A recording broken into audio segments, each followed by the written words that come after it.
आज का विषय है पुरुष चरित्र पर आधारित विषय। पुरुष संसार में कैसा होना चाहिए, वह चरित्रवान होना चाहिए। मेरा चरित्र उत्तम कैसे होगा, इसके ही संदर्भ में विचारधारा को व्यक्त कर रहे हैं। चरित्र माता पिता तो जन्म देते हैं बाल बच्चों को, साथ ही साथ शिक्षा दीक्षा के लिए स्कूल भेजते हैं और दीक्षा के लिए गुरुकुल भेजते हैं। अगर उत्तम शिक्षा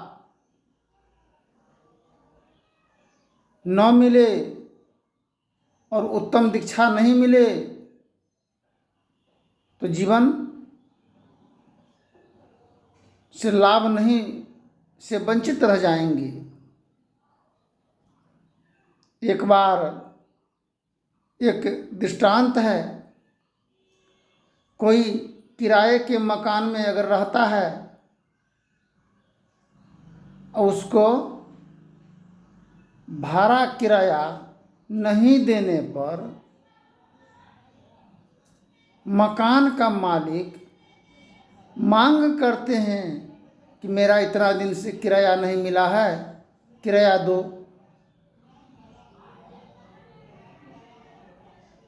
अगर नहीं मिलने पर तो मकान का मालिक उस किराए के मकान में ताला मार देता है। किराएदार बाहर, किराएदार का सामान अंदर। एक ताला मार करके गया था किराएदार, खाने पीने की सामग्री लेने के लिए बाजार। इसी क्रम में दूसरा ताला मकान के मालिक मार दिया, लगाया। जब आया किरायादार तो देखता है ताला मारा हुआ। मकान के मालिक को पूछते हैं, आप क्यों ताला मारे हैं? तो मकान के मालिक कहता है कि मेरा किराया भाड़ा नहीं देने के ही कारण हम ताला मारे हैं, पैसा दो तभी तो ये ताला तुम्हारा खुलेगा। अब सारे जीवन हम अनैतिक राह मार्ग में कुछ पैसा कमाया हुआ धन को शराब में दिए, कुछ गांजा में दिए, भांग में दिए, शिखर गुटखा में दिए, मांस मदिरा में के सेवन में अपने कमाई का धन को बर्बाद करते ही रहे हैं, तो हम कहाँ से मकान के मालिक को हम किराया दे पाएंगे? अब मेरा जो भी सामान अंदर में ही पड़ा हुआ है, हम बाहर में हैं।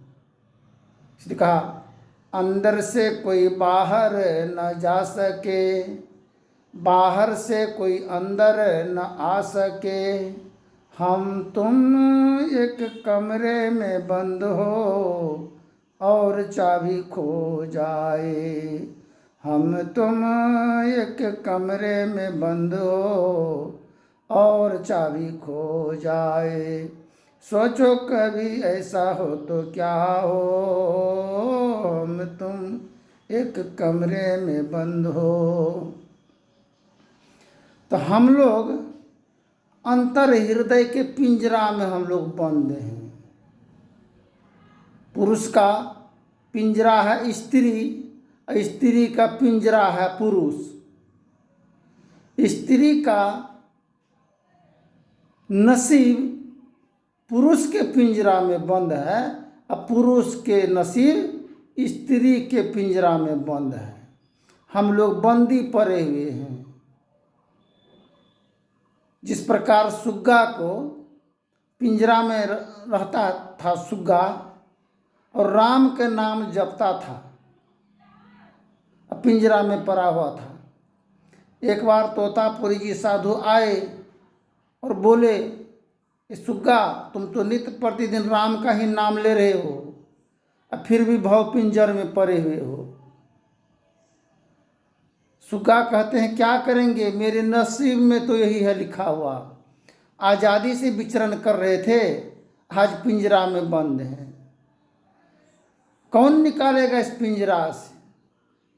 तोतापुरी जी साधु कह रहे हैं कि देखो मित्र, हम तुम्हारा मित्र हैं, तुम्हारे उबारण और निवारण के लिए ही आए हैं। कोई तुमको नहीं निकालेगा पिंजरा से, तुमको स्वयं ही निकलना पड़ेगा इस पिंजरा से। बोला, बाबा कैसे निकलेंगे? बोला, हम एक युक्ति देते हैं।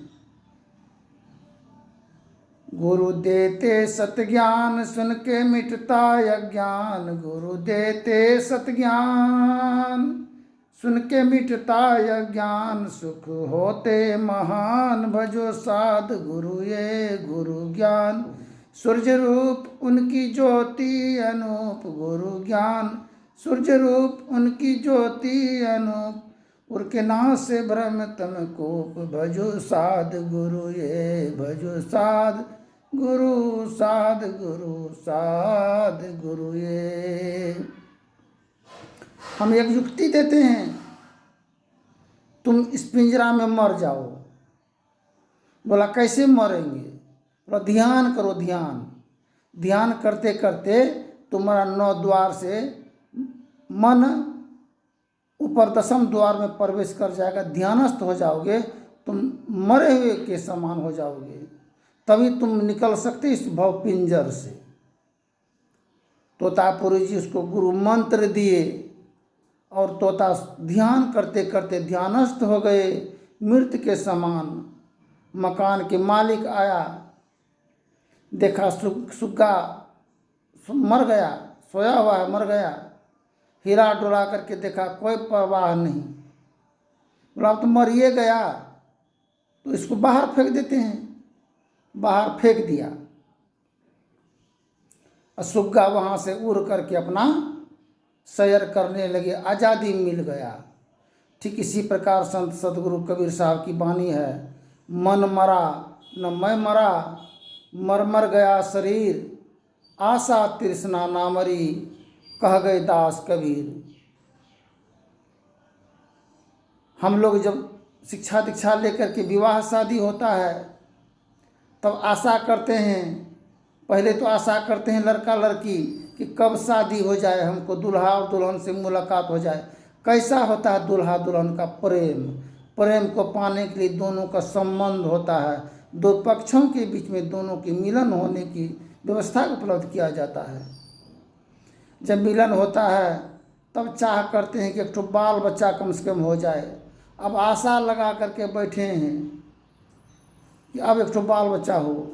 जब बाल बच्चा जब हुआ, फिर आशा लगा करके रखते हैं कि किस प्रकार की धन उपार्जन हो ताकि बाल बच्चों की परवरिश होने पाए। इसके लिए दोनों पति पत्नी एकाग्र चित्त से कार्य को संभालते हैं और करने लगते हैं। कोई बाहर घर काम करता है और कोई घर में अंदर में काम करती है, बाल बच्चों के जीवन के निर्वाहन हेतु एकाग्रता के साथ तत्पर रहते हैं दोनों कुशल जीवन और भविष्य के लिए। अगर उस दरमियान अगर पिता अगर शराब पी करके मगर मस्त रहे, आकर के घर में ही बवाल और किचाल तबाही का वर्षा अगर बरसाने लगे तो जीवन अंत होने लगता है, घुंड घुंड करके दम टूटता है, सुंदर महल भवन नहीं सुहाता है। तब स्त्री क्या करती है, अब आएगा तो उसको घर में प्रवेश करने नहीं देंगे, ताला मार दिया घर में, अपना पड़ोसनी के यहाँ जा कर के बैठा हुआ है। ये कम से कम बवाल मार से तो कम से कम बच जाएंगे। अब पड़ोसनी के यहाँ बैठे बैठे आने जाने के क्रम में अगर उसको हो सकता प्रेम अगर संबंध अगर हो जाए पड़ोसनी के बाल बच्चों से, तो क्या रह गया? घर तो बंदे है, स्त्री आपके हाथ से निकल गया, आप बाहर में टवा बवा रहे हैं।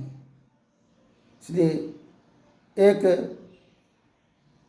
पहले की समय में घर बंधा हुआ था और बाहर खुला हुआ था, और वर्तमान समय में पुरुष चरित्र के संबंध में विचार व्यक्त किया गया। देखो, बाहर को बांधो, घर को खोलो। बाहर अगर आबरू इज्जत अगर चला जाता है तो सारे समाज 10 उंगली उठेगा, सभी का हाथ उठ जाएगा, आचरणहीनता का दोष लगेगा। घर परिवार में समस्या का निवारण रजामंदी और विचार पूर्वक अगर समस्या का निवारण होता है तो केवल 1 उंगली उठेगा। स्त्री तथा पुरुष दोनों का इज्जत एक ही समान होता है। अगर स्त्री बदचलन होती है, पुरुष के बदचलने की वजह से, तो नहर के नाम के हीनस्थाई होता है। फलाने बाबू का पुत्री ससुराल में इस प्रकार की नाजायज करामात करती है। अगर घर के पुत्र का अगर किसी के साथ में अनैतिक संबंधों के द्वारा अगर किसी प्रकार की झंझट अगर मच जाता है तो समाज में, परिवार में बदनामी होता है, जिसका कहर बाल बच्चों पर टूट करके पड़ जाता है। तो यह पहले के समय में एक ताला तो रिश्ता का लगा हुआ था। रिश्ता के अंतर्गत में हम लोग बंदी बने हुए थे। हम बंदी युग युग से जलते, मोत न होत संभार सतगुरु कीजिए बेड़ा पार। और दूसरा, बंदी क्या वफादारी का ताला लगाया गया कि जब भी इज्जत आबरू का इस्तेमाल हो तो घर परिवार में होना चाहिए समस्याओं का समाधान। शादी विवाह उचित समय पर लड़की का करना ही चाहिए, जरूरी है। तब तक जिस प्रकार किसान अपने फसल की पहरादारी करते हैं ताकि कोई चर नहीं जाए, मेरा फसल उजाड़ नहीं हो, तब तक के लिए माता पिता का दायित्व होता है उसको संभाल करके जोग करके रखने की, ताकि कम उम्र में जीवन बर्बाद न हो जाए।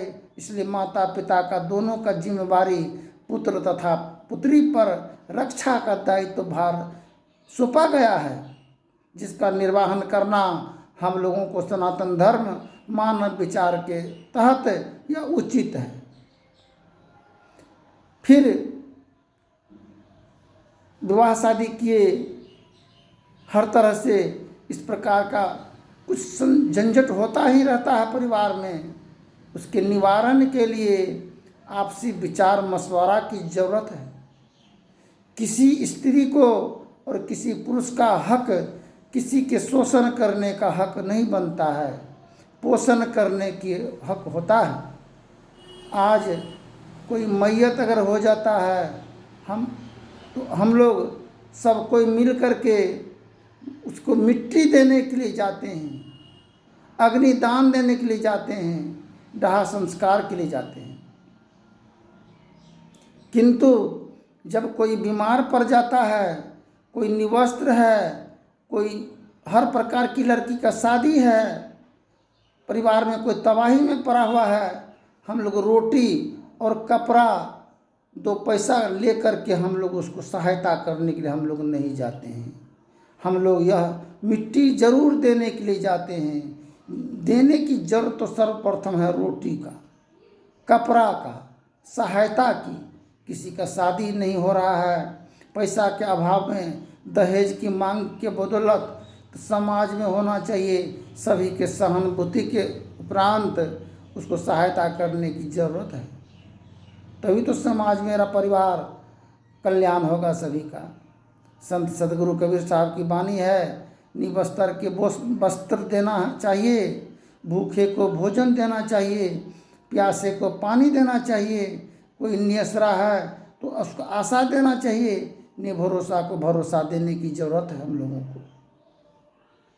आज हम लोग अपने विचार को, धधकता हुआ अग्नि को बुताने के लिए अपने विचारधाराओं को किसी के सन्मुख अगर शेयर करते हैं तो वह भी उसी प्रकार जलन में पड़ा हुआ है, और जाते हैं तो वह भी सारे ही हम लोग इस जीते जीवन ये चिता स्मशान की अग्नि में हम लोग धधकता हुआ आग में हम लोग जल रहे हैं।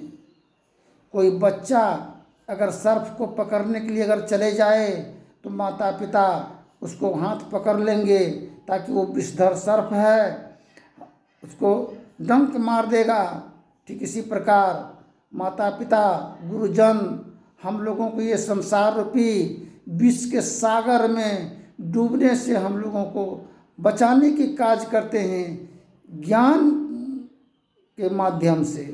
शब्द संत सदगुरु कबीर साहब की वाणी है, शब्द बिना सुरती आंधरी, कहो कहाँ को जाए, द्वार न पावे शब्द का, फिर भटका खाए।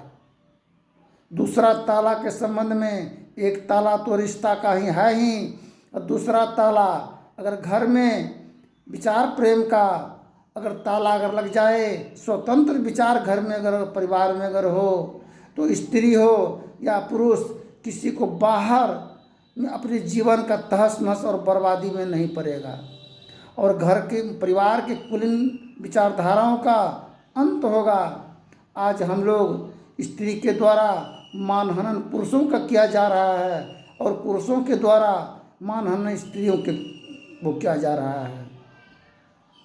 तो छुआछूत सबसे बड़ा निर्घिन विचार है जो मन से ही बदबू हम लोगों को, जीवन को, मस्तिष्क को तबाह में पड़ा करके रखा है। पुरुष में तो इस छुआछूत है भावो भैंसुर का, तो स्त्री पुरुष तो एक ही माँ के सिकम से हम लोग जन्म लेकर के धरती धरातल पर आए हैं। फिर स्त्रियों को स्त्रियों से छुआछूत भी तो होना चाहिए, उसमें भी तो भावो भैंसुर लगना चाहिए। इसलिए हम लोगों को जानने और समझने और बुझने की ज़रूरत है। फिर आगे की प्रसंग में बोलेंगे। धन्यवाद। जय हिंद, जय भारत।